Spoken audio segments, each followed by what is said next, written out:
Всем привет, с вами я, Оля Бро. Так, 7 число, затмение, полнолуние.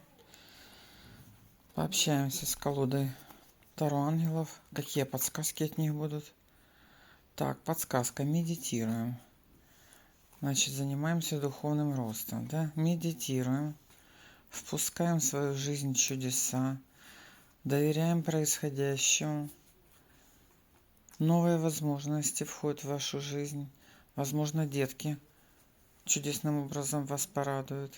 Для очень многих будет встреча родственной души. Встреча родственной души. Смотрите, когда вы медитируете, в процессе медитации создайте намерение, чего вы хотите, чего хочет ваша душа.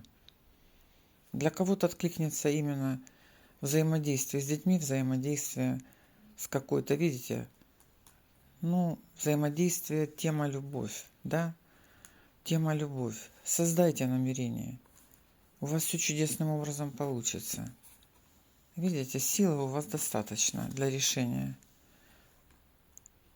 Божественное руководство открывает вам информацию, что вам делать в вашей ситуации, дает вам подсказки с пространства, видите, божественное руководство.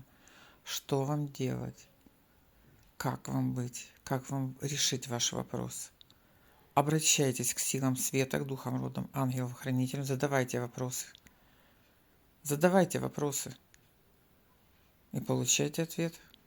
Верьте в чудеса, и все так и будет.